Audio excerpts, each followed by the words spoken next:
Hello everyone and welcome back to the channel. तो जी स्वागत है आपका एक नई वीडियो के साथ। तो संडे का दिन है और यहाँ पे जो है ना मैं बना रही थी मूली की भुजी। तो मैंने ये बॉईल कर दी है और उसके बाद जो है ना इसको ठंडा होने के लिए रख दिया था। अब क्या है ना कि मतलब मूली जो है ना अभी थोड़ी ऐसी आ रही है, इतनी अच्छी नहीं आ रही है, पत्ते वगैरह तो बिल्कुल ख़राब आ रहे हैं। तो जो ठीक ठाक से थे वो मैं ले आई थी और फिर उसके बाद जो है ना इसको बॉईल करने के बाद है ना इसको अच्छे से निचोड़ दिया, इसका जो एक्स्ट्रा पानी था वो भी निकाल दिया। अभी इसमें मैं ड्राई मसाले मिला दूँगी, ओनली नमक और मिर्ची। तो ये दोनों चीज़ें मिलेंगी और इसके अलावा कुछ एक्स्ट्रा मैं इसमें नहीं डालूँगी और बस इसको मिक्स अप कर दूँगी। और नमक मिर्ची के साथ इसको सिंपल तरीके से छोका जाता है। मैंने पहले भी बहुत बार आप लोग के साथ शेयर किया है। तो सुबह सुबह का टाइम है और वैसे भी संडे है, आज कोई नहीं स्कूल जाने वाला है, ना मैं जा रही हूँ ना बच्चे, सिर्फ इनके लिए टिफ़िन बनना था। और मूली की भुजी जो है ना सबसे बेस्ट थी, क्योंकि सुबह की एक तो सूखी सब्ज़ी टिफ़िन में जो चाहिए और दूसरी चीज़ ये है कि ज़्यादा भी नहीं बनानी। संडे होता है तो बच्चों को कुछ अलग से ही खाना होता है, तो दिन में कई बार ये हो जाता है कि कुछ और ही बनाना है, तो इसलिए बस ये मुझे ठीक ठाक लगा तो बस यहाँ पे मैंने इसको बना दिया। अब क्या है ना कि मतलब डेली का रूटीन हो रखा है, जब स्कूल बच्चे जाते हैं मैं भी जाती हूँ तो उस हिसाब से बनाते हैं। तो यहाँ पे जो है ना मैंने जो पैन है उसमें थोड़ा सा तेल डाला है बस, उसके अलावा इसमें ज़ीरा वगैरह मैं कुछ नहीं डालूँगी और डायरेक्ट मैं इसमें जो भुजी है ना उसको ऐड कर दूँगी। बस इसको हल्का सा थोड़ा सा चला देंगे अच्छे से, ये थोड़ा सा इसका कच्चापन निकल जाएगा। कच्चापन तो इसका ऑलरेडी निकल चुका है क्योंकि ये बॉयल है, बस इसको थोड़ा सा फ्राई का लुक देना है, तो मतलब फ्राई वाला जो इसमें फ्लेवर है ना वो आ जाए, तो बस इसीलिए इसको तेल में छोका जाता है, बस और कुछ नहीं है। तो बस यहाँ पे जो है ना मैंने इसको ऑयल में डालने के बाद थोड़ा सा मिला दिया इस तरीके से और अब 5 मिनट के लिए इसको छोड़ दूँगी इस पर और ये जो मूली की भुजी है ना वो बन के रेडी हो जाएगी। सो गाइस टिफ़िन वगैरह पैक करने के बाद फिर मैं लग गई थी घर की सफाई में। अब घर की सफाई तो ख़त्म होती नहीं, स्कूल जाने से पहले भी इतनी शुरू की थी और फिर वही होता है कि मतलब जो सफाई है बढ़ती जाती है। तो यहाँ पे फ्रिज का मुझे जो भाग है ना वो थोड़ा सा गंदा लगा मुझे, तो मैंने किया थोड़ा सा स्प्रे लगाया इस पर और इस तरीके से, और फिर इसको इसी तरीके से मतलब चमका दिया। लेकिन आज मुझसे एक गलती ये हो गई कि मतलब मैंने स्प्रे बाहर की तरफ मारा ना इसमें, तो ये हो गया कि इस पर धब्बे धब्बे से पड़ गए। अब मैं ये सोच रही थी कि ये पता नहीं हुआ कैसे, अंदर की तरफ से तो साफ़ हो गया लेकिन जो बाहर की तरफ है ना उस पर धब्बे धब्बे से पड़ गए। अब मेरे को ये चीज़ पता होती ना तो मैं बिल्कुल भी नहीं करती, और फिर उसके बाद फिर कोई ऑप्शन भी नहीं था मेरे पास, तो इसीलिए ना बस यहाँ पे जो है ना मैंने स्प्रे किया और थोड़ा थोड़ा कपड़े से जो मैंने स्प्रे करने के बाद कुछ देर छोड़ दिया और फिर उसके बाद इसको कपड़े से साफ़ कर दिया। अच्छा ये स्प्रे बड़ा अच्छा है, मुझे बड़ा अच्छा मिला, ये काफ़ी सारी चीज़ें मतलब साफ़ कर देता है, मिरर वगैरह को तो एकदम से चमका देता है। तो ये चीज़ अच्छी है मेरे लिए, मतलब आपको दीवार घड़ी वगैरह या कुछ भी मिरर साफ़ करना है ड्रेसिंग आपका, तो वो एकदम से चमक जाता है, बहुत अच्छा साफ़ करता है ये। बहुत मुझे ये काफ़ी इस चीज़ के लिए तो बहुत यूज़फुल लगा ये। अलमीरा है तो लोहे की होगी वो भी चमक जाएगी, और लकड़ी के दरवाजे हैं वो भी चमक जाएंगे, मतलब काफ़ी सारी चीज़ें हैं जो मतलब बिल्कुल शाइन हो जाती हैं। अब बाहर की तरफ से तो उस टाइम पे साफ़ लग रहा था, देखो इस टाइम बिल्कुल चमक रहा है, लेकिन सूखने के बाद इस पर धब्बे धब्बे लग गए और इस वक्त तो एकदम से शाइन मार रहा था ये देखो।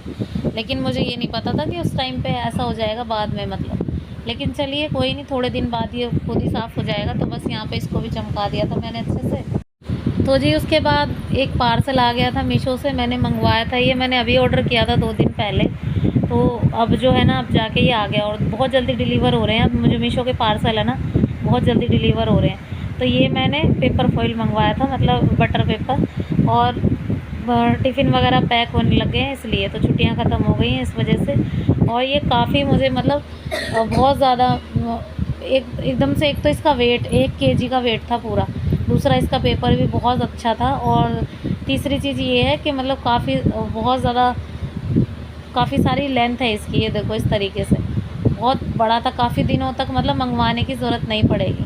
और ये मुझे ना मतलब मिल गया था, ऑफ़र चल रहा था तो मैंने ये ले लिया। इसका प्रिंट भी मुझे अच्छा लगा और वेट तो काफ़ी था ही इसमें, और लेंथ भी इसकी बहुत ज़्यादा है, तो काफ़ी दिनों के लिए मुझे मंगवाने की ज़रूरत नहीं पड़ेगी। और इसका जो प्रिंट है ना इस पर काफ़ी सारी चीज़ें जो है ना फूड से रिलेटेड बनी हुई थी, और फूड पेपर है तो फूड से रिलेटेड चीज़ें बनी होती है, तो ये अच्छा लगता है। तो ये प्रोडक्ट मुझे मीशो से मिला है और काफ़ी अच्छा, मतलब काफ़ी डिस्काउंट चल रहा है इस पर, तो अगर आपको चाहिए ना तो मैं लिंक डिस्क्रिप्शन में दे दूँगी, आप मंगवा लेना। बहुत काफ़ी ज़्यादा सेल चल रही है ना, तो बहुत अच्छी चीज़ें चल रही हैं। तो ये जो है ना मुझे काफ़ी यूज़फुल मिला, तो मैंने ये मंगवा लिया। तो चलिए गाइज़, अभी जो है ना बस आज संडे है तो सोचा कि अपनी अलमीरा के जो भी कपड़े हैं वो ठीक ठाक कर लूँ। तो सारे कपड़े निकाल के पहले तो नीचे डाल दिए। ये सब कपड़े जो है ना ख़राब ही हो जाते हैं, मेरे तो कम ही होते हैं, बच्चों के बहुत ज़्यादा हो जाते हैं। और आज मैंने बच्चों को खुद से बोला कि अपनी अपनी अलमारी आप सब दोनों को खुद से ठीक करनी है, क्योंकि मैं बहुत ज़्यादा बिज़ी थी। और कुछ नहीं तो एडिटिंग में ही बहुत ज़्यादा बिज़ी हो जाती हूँ, या फिर सिलाई वगैरह के काम जो होते हैं, किसी भी कुर्ते की मुझे फ़िटिंग करनी है, कुछ भी है, तो ये सब काम भी मेरे लिए बहुत ज़्यादा होते हैं। तो मैंने एक एक सूट का एक एक पेयर उसके साथ मैच करके और अलमारी पे इस तरीके से लगा दिया। अब अलमारी पे इस तरीके से लगाने से होगा ये कि मुझे एक सेट चाहिएगा तो एक ही सेट बाहर आएगा। ये मैंने कई बार किया है, लेकिन फिर भी जो है ना ख़राब हो ही जाते हैं। और मेरे साथ नहीं है, सभी के साथ होता होगा अलमारी के लिए, तो मैं सच बताऊं, क्योंकि सभी के साथ इसलिए होता होगा क्योंकि अलमारी से ज़्यादातर परेशानी होती है, क्योंकि एक कपड़ा निकालो और बाकी सारे ख़राब हो जाते हैं। तो ये देखो मैंने इस तरीके से लगा दिए थे अब तो, और बच्चों ने अपनी अलमारी जैसा कि मैंने बताया उन्होंने ठीक कर ली थी बिल्कुल। तो अभी जो है ना मेरे जो साइड के कपड़े हैं वो रह गए थे। तो जैसे कि मुझे जो कभी कभी कपड़े चाहिए वो मैंने सबसे पहली वाली लेयर में लगाए थे। सेकंड रो में वो हैं जो मैं स्कूल डेली में पहन के जाती हूँ। थर्ड रो में वो हैं जैसे टी शर्ट प्लाजो वगैरह, और जो सूट मैं नहीं पहनती, मतलब घर पे पहनना है मुझे, वो संडे के दिन पहनने हैं या फिर जिस दिन मैंने ऑफ लिया है स्कूल से उस दिन पहनने हैं, तो वो वाले थर्ड लेयर में। तो इस तरीके से मैंने एक एक लेयर करके लगा दी। अब ये तो पता होता नहीं है कौन सी ड्रेस मुझे कब पहननी है, लेकिन ये है कि निकालेंगे एक सेट तो एक ही सेट निकलेगा, दूसरा सेट नहीं आएगा बाहर। सो गाइस, आज एक फिर से ये एक ज़रूरी काम था। ये मतलब ये वाला सूट जो है ना ये फ्रॉक टाइप था, तो मुझे ये स्ट्रेट करना था। तो मैंने इसकी कटिंग वगैरह करके तो रख ली थी, लेकिन इसका जो सिलाई वाला काम था ना वो भी रहता था। सिलाई वाला काम ये था कि मतलब इसकी जो स्लीव्स है ना वो मैंने दोबारा से लगाई हैं।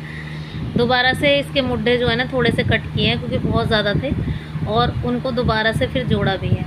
तो ये भी एक काम बढ़ गया था। और ये सूट पड़ा हुआ था इतने दिनों से, मैं सोच रही थी इसको आज निपटा ही देती हूँ, क्योंकि फिर ये पहनने लायक हो जाएगा। फ़्रॉक वाला मुझे ये पहनना नहीं था, इसलिए काफ़ी दिनों से पड़ा हुआ था। अब जब स्कूल जा ही रही हूँ तो कंपटीशन तो चलता ही है, तो इसी वजह से मैं सोचा कि काम आ जाएगा, और इसी वजह से इसको स्ट्रेट किया। इसमें जो है ना नीचे की तरफ लगाना था एक बॉर्डर इस तरीके से, तो मैंने ना निशान लगा के कपड़ा फोल्ड कर दिया, और मेरे पास जो चिपकाने वाला है ना लेस चिपकाने वाला, मैंने उससे लगा दिया ये। तो मुझे जो है ना सिलाई वगैरह नहीं लगानी पड़ेगी और काम भी आसान हो जाएगा। तो ये काम अच्छा हो गया था। अब इसको कंप्लीट करने के बाद जिस दिन पहनूंगी उस दिन दिखाऊंगी। सो गाइस, 4 बजे का टाइम हो गया था। अब यहाँ पे शाम की तैयारी करनी थी। शाम को बनेंगे आज छोले भटूरे, बच्चों की फरमाइश है और काफ़ी दिनों से हो रही है, तो मैं डिले भी नहीं कर सकती थी क्योंकि आज का मैंने उनको पक्का किया हुआ था। तो बस यहाँ पे जो है ना खाने का सोडा डाला थोड़ा सा, और दही डाली है, और उसके बाद इसमें डालूँगी मैं थोड़ा सा रिफ़ाइंड। तो रिफ़ाइंड इसलिए डाल रही हूँ क्योंकि इससे सॉफ्ट हो जाते हैं, बहुत अच्छे हो जाते हैं भटूरे। तो जी बस यहाँ पे जो है ना मैदा गूंद के मैंने रख दी थी। गाइस वेट लॉस करने लाए हैं मुझे, देख लो घूमने आए। मुन्नी हेलो बोलो, हेलो हेलो बोलो मुन्नी। Hello hello. मुन्नी भी आई है, भारती आई है, मम्मी आई है, और पीछे बीमारी भगाना आए हैं। बीमारी कह रहे वेट कम निकलेगा, इसकी बीमारी भी निकल जाएगी। हाँ वेट कम करने लाए, मुझे सुखाने लाए हैं, और के सूख जाए। और क्या करेंगे तेरा 4-5 चक्कर लगाएंगे फिर चले जाएंगे। टाइम हो रहा है 6 बज रहे हैं, 6 सवा 6 बजे तक लगाएंगे, फिर उसके बाद चले जाएंगे। चक्कर लगाने से थोड़ी बॉडी एक्टिव होती है, बस और कुछ नहीं है। वेट तो जैसा भी है बढ़ेगा घटेगा उसका कुछ नहीं पता, ठीक है।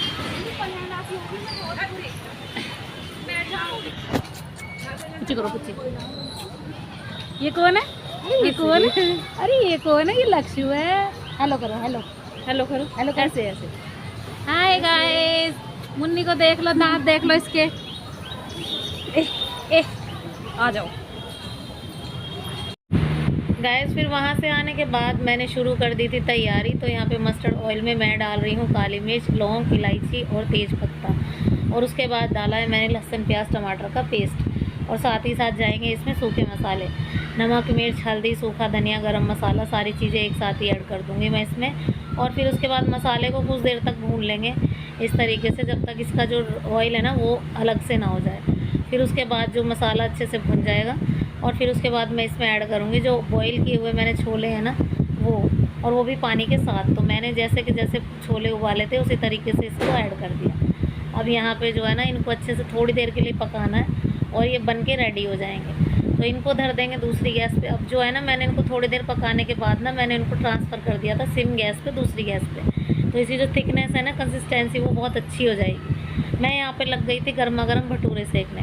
तो भटूरे जो है ना आज के, पिछली बार मैंने किया क्या कि मतलब मैंने मैदा गूँधी ना तो मैं उसमें रिफाइंड ऑयल डालना ही भूल गई थी, तो इस वजह से इतने टाइट हो गए जैसे रबड़ चबा रहे हो। लेकिन इस बार के बहुत अच्छे बने और पहली पूरी मैंने रखी गैस पे और फिर उसके बाद गर्मा गर्म भटूरे मैंने इस तरीके से उतारे जो कि बिल्कुल फूले फूले निकले थे। ये देखो इस तरीके से फूले फूले निकले थे। और जब ऐसे बनते हैं ना तो सच बताऊं मेहनत भी सफल हो ही जाती है। बहुत अच्छा लगा मुझे आज के भटूरे खा के, बच्चों को भी एकदम से ही जैसे मज़ा आ गया और मम्मी भी बोल रही थी बहुत टेस्टी बने। तो जी बस फिर प्लेटें तैयार की। सबसे पहले नीचे गई एक प्लेट तैयार होके और इस तरीके के गर्मा गर्म गोलम गोल फूले फूले भटूरे बने थे और बच्चे अपनी अपनी पोजीशन लेके रेडी हो गए थे। तो सबसे पहले मैंने नीचे भिजवा दिया। सो गाइज़ ये था मेरा आज का व्लॉग। आई होप आप सबको पसंद आया होगा। ये वाला वीडियो पसंद आया हो किसी भी वजह से तो लाइक के बिना तो मत जाना। चैनल पर नए हैं तो प्लीज़ सब्सक्राइब कर देना। मिलती हूँ नेक्स्ट वीडियो में। Till then bye bye and take care.